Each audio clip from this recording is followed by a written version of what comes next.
வணக்கம் நேயர்களே. யாழ்ப்பாணம் வடமராட்சி கிழக்கு கட்டைக்காடு பகுதியில் 100க்கும் மேற்பட்ட உயிர்கள் எரித்து அழிக்கப்பட்டிருக்கின்றன. விரிவாக பார்ப்போம்.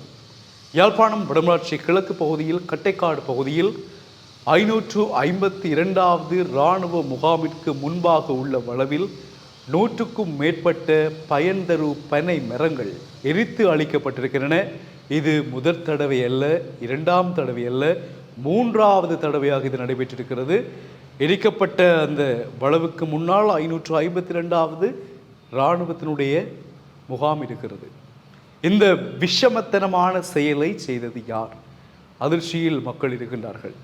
மூன்றாவது முறையாக இந்த பனைமரங்கள் எரித்து நாசமாக்கப்பட்டிருக்கின்றன. இதன் காரணமாக வருடா வருடம் அதிலிருந்து பனையிலிருந்து பனம் விதைகளை பெற்று பயன்பெற்று வந்த பயனர்கள் பொதுமக்கள் இப்பொழுது ஆழ்ந்த கவலையிலும் சோகத்திலும் இருக்கின்றார்கள். அந்த பயன்களை பெற முடியாத அளவிற்கு அந்த பனை மரங்கள் எரியூட்டப்பட்டு அழிக்கப்பட்டிருக்கின்றன. உண்மையில் பனை, தென்னை அவை எங்களுடைய இயற்கைகள், எங்களுடைய அடையாளங்கள். மனிதர்களை விட நாங்கள் அந்த உயிரைத்தான் மதிக்கிறோம் இல்லையா? ஏனென்றால் எங்களுடைய அத்தனை தேவைகளுக்கும் அவைகள் பெரும் சொத்துக்கள். பனை, தென்னையிலிருந்து நாங்கள் பெறுகின்ற பயன்கள் சொல்லி மாளாதவை.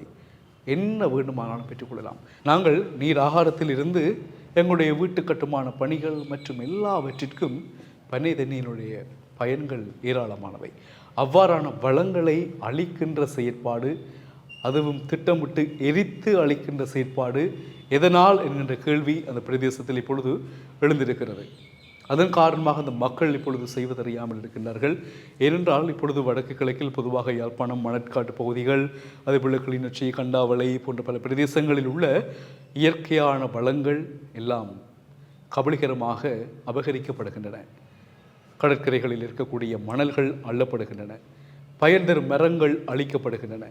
காட்டுப்பகுதியில் உள்ள பெற முடியாத அல்லது காலங்காலமாக இருந்த பெருமதிமிக்க மரங்கள் விட்டு தரித்து விற்கப்படுகின்றன. இவ்வாறான சம்பவங்களால் எங்களுக்கு இயற்கையினுடைய ஆபத்துக்கள் நிறைய இருக்கின்றது. அதையும் நாங்கள் அனுபவித்து கொண்டுதான் இருக்கிறோம்.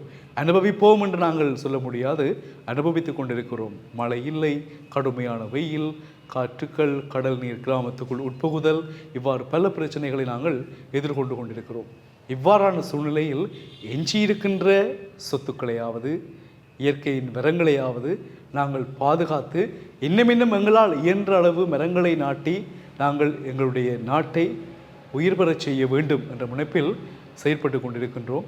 ஒரு சிலராவது அந்த செயற்பாட்டிலும் மண்ணை அள்ளி போடுகின்ற விதமாக அல்லது குழப்புகின்ற விதமாக இவ்வாறு பயன் தருகின்ற பனை மரங்கள் எரியூட்டி அழிக்கப்பட்ட சம்பவம் வடமராட்சி கிழக்கு கட்டைக்காடு பிரதேசத்தில் இடம்பெற்றிருக்கின்ற ஒரு அவலமான, ஒரு துன்பகரமான செய்தியை நாங்கள் பகிர்ந்திருக்கிறோம். இது சம்பந்தமாக துறை சார்ந்தவர்கள் விரைவான நடவடிக்கைகளை எடுக்க வேண்டும். இனிமேல் இப்படி ஒன்று நடக்காமல் இருக்கவும் தகுந்த பாதுகாப்பையும் நடவடிக்கையும் எடுக்க வேண்டும் என்பதுதான் இந்த செய்தியூடாக நாங்கள் கேட்டுக்கொள்கின்ற விடயம். தொடர்ந்து மனிதர்கள் செய்திகளுக்காக டியூப் தமிழுடன். வணக்கம் உறவுகளே.